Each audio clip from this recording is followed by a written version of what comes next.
Čus, sorry, mi to tu nějak blbne. A pokračujem v Pokémonech Light Platinum, nevím kolikátý to je díl. A vůbec si nepamatuju, jestli jsem se minule rozloučil nebo ne. Ano, a skončili jsme tady a... Jo, tak a... Tohle je náš tým. A my se vrátíme do toho... ne, tak to... Inhorn City. Jo. Pořád vidíte, že tu ty kombi to obsazujou. A bavil jsem se s jedním kamarádem a ten mi říkal, proč nechytám Pokémony. A já jsem odpověděl jednoduše, protože je to můj styl a já ho měnit nebudu. A ať si říká, kdo chce, co chce, já ho měnit nebudu. A my... nevím, co máme teď zrobit. Jo, my máme porazit ten tým Steam, pokud se nepletu. Jak nás tam odehnali ty kombí z toho... tady z toho... No... Prostě tam vzadu jsou úly, jo, takhle to řeknu. No a s tím jsme nebojovali. No a tak my půjdeme je vyzabíjet. Jo, v minulém videu už to bylo 19 a něco minut, takže už to budou delší díly, takže paráda. A je tohle, sakra, 6. díl a my nemáme první stadion, což mě opravdu sere, protože jsem se díval na net a tam jeden typek 14. díl a už byl opravdu hodně daleko a to mě naštvalo. No a já jsem ho svičnul, že je blbec.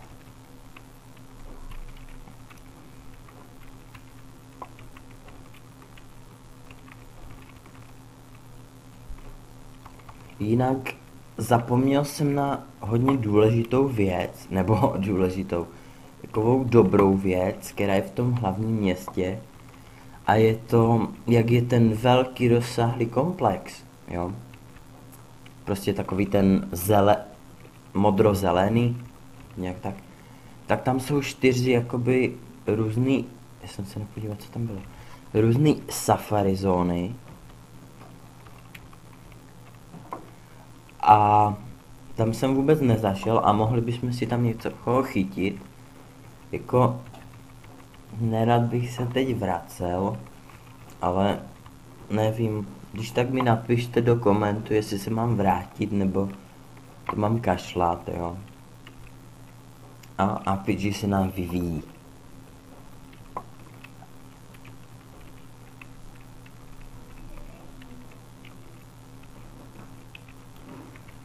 Ano, a je to Pidgeotto, vypadá celkem dobře.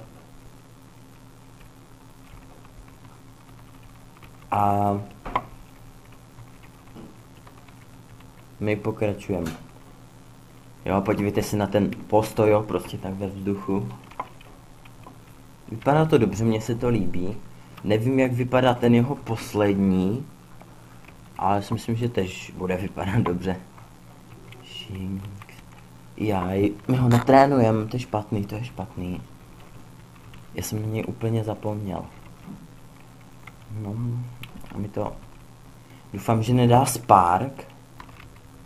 Ne, jde jenom Charge, tak je to dobrý. Možná kdyby dal Spark, tak je po nás hned.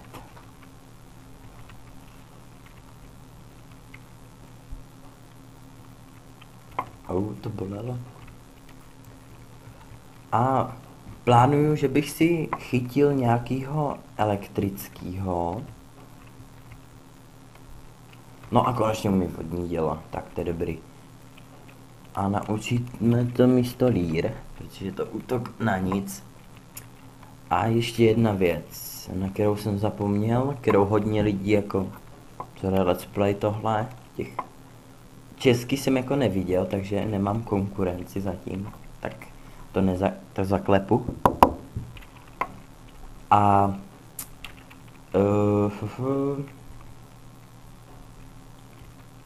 no.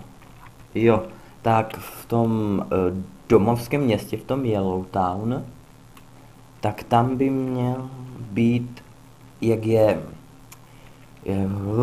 šlapu na jazyk, jak je, no ty vole, jak se to jmenuje, jo, laboratoř profesorky Jasmine, já už jsem si vzpomněl, tak hned vedle je jakoby takový dřevěný můstek, nebo jak to nazvat, a tam je pokeball a v něm je elektrický Pokémon, myslím si, že tady vzácný. Už jste ho viděli a není to jako ten otravný Shinx nebo ta zebra. Myslím, že jsme ho potkali na tom mostě s tím týpkem, co tam byl. Tak kdo má dobrou paměť, tak si určitě vzpomene, co měl za elektrickýho. A já ho mám celkem rád, jo, patří k mým oblíbeným, ale už je tam jako na levelu 5 a nevím, jestli by se mi to chtělo trénovat, když nejsme moc daleko. A Glemňau, toho v téhle hře nenávidím. Jo, on potom, jak je silnější, tak se naučí hypnózu a to já nenávidím prostě.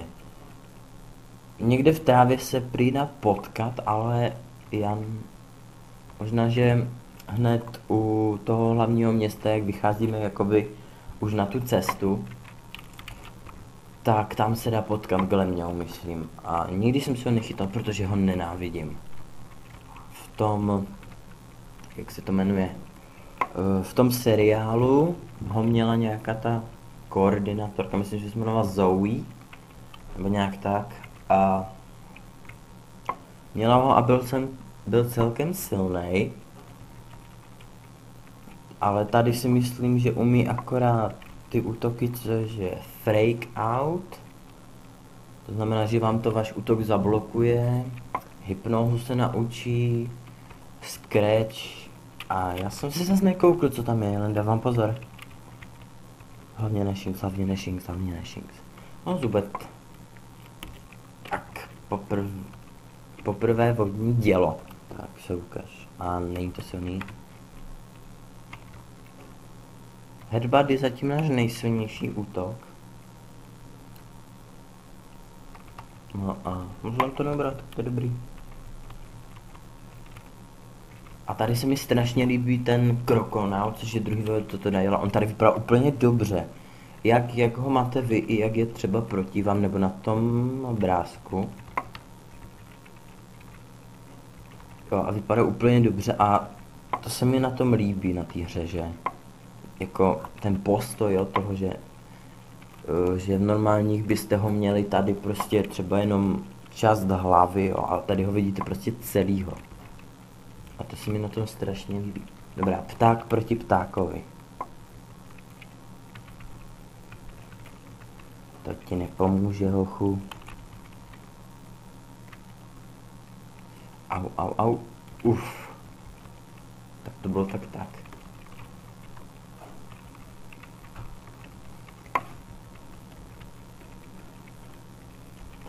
Jo a...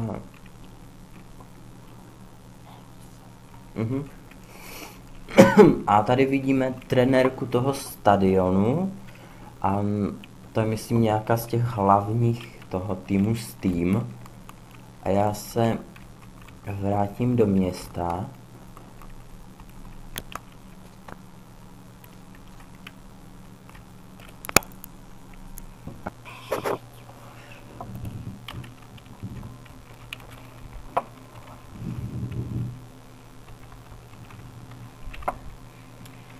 Máme jenom 8 životů, takže...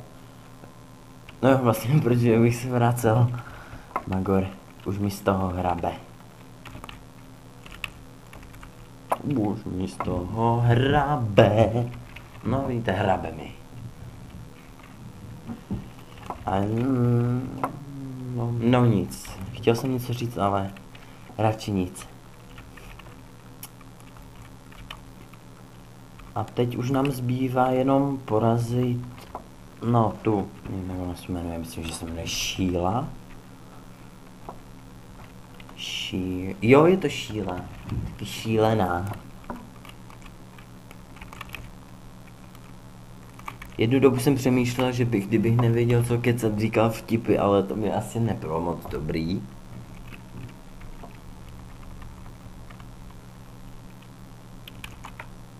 Takže nevím. A jo, já to vyzkouším, zkusím říct nějaký vtip. Takže možná, že to znáte z vtipu za 100. A je to, jak je, Rus, Američan, Čech a 2 cigáni. A jsou v balónu nad jezerem a klesají dolů. A tak se rozhodnou, že odhodí zátěž. Tak Rus řekne, za Rusko vypije 2 vodky a skočí dolů. Nic. Dobrá, Američan řekne, za Ameriku vypije 2 whisky, skočí. Čech řekne, za Česko vypije 2 piva a vykopne ty 2 cigány.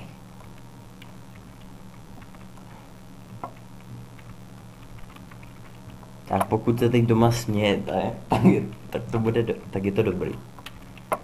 No a jo, takže vidíte, je to Sheila a ten jiný směr by měl být Drifblim a tohle je Driflun. Toho později můžeme taky získat.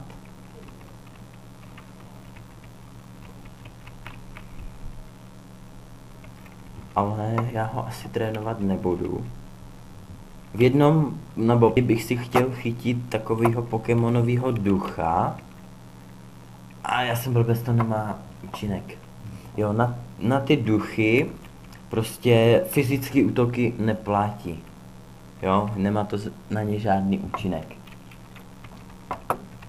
A my máme s ten level 19, takže dobrý a pokračujeme.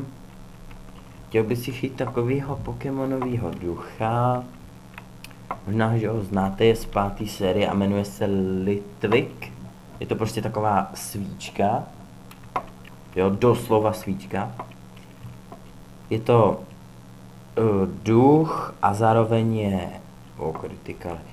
A zároveň je, no, jak to říct, no, ohnivý a my nemůžeme svičnout, sakra. On bude rychlejší, že? Sakra. To je v říti.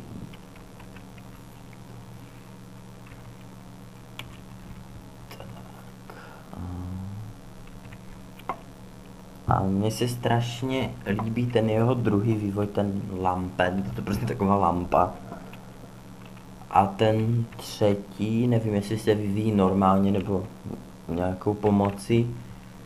A je to prostě, už to není lampa, ale je to prostě takový obří lustr. Doslova, lustr.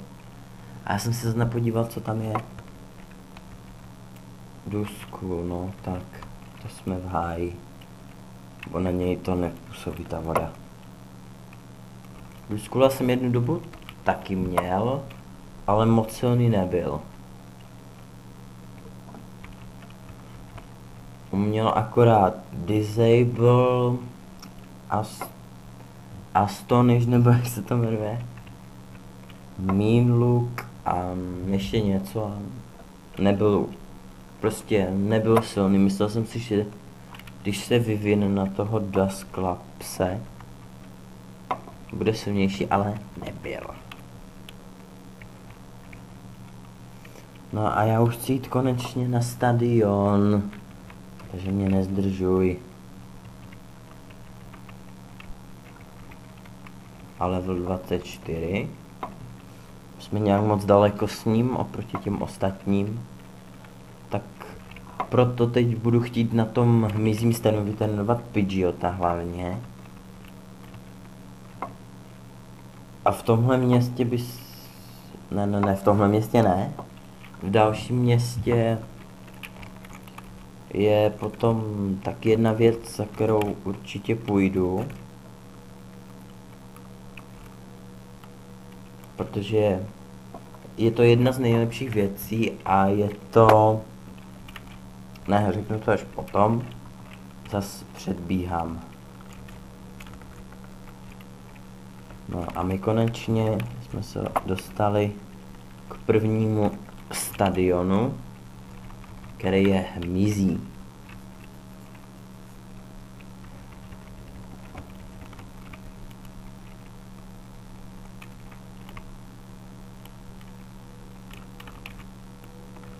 Jo, tady a teď počkat. Jo, necháme to tak. Jo, je to tu a je to Red, který už získal první odznak a teď si s náma dá zápas a myslím, že nám dá HMko Cut. No a já jsem úplný blbec. Protože když... Dobrá, nejsem blbec, beru to zpátky. No, protože ptačí, sakra. Ptačí jsou slabí proti elektrickým, ale dali jsme to. Tertwig, takže taky bez problému.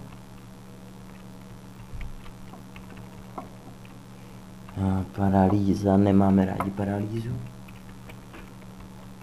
A on si zvyšuje obranu, no. Moc nám toho nevzal, ale...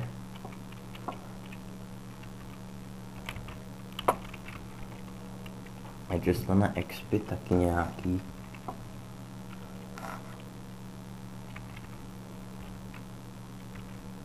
A my dáme headbutt. A tomu ubere úplně hovno.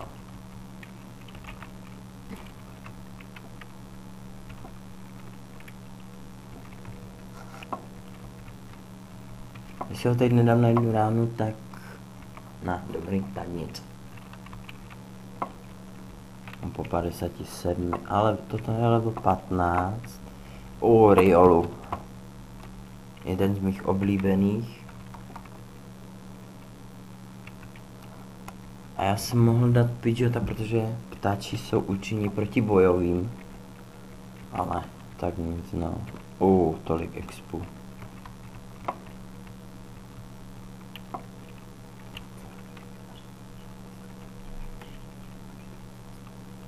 A teď to ukončím, protože to nestíhám. Bude to vlastně spojený, takže čus a v příštím díle doděláme stadion, takže mějte se.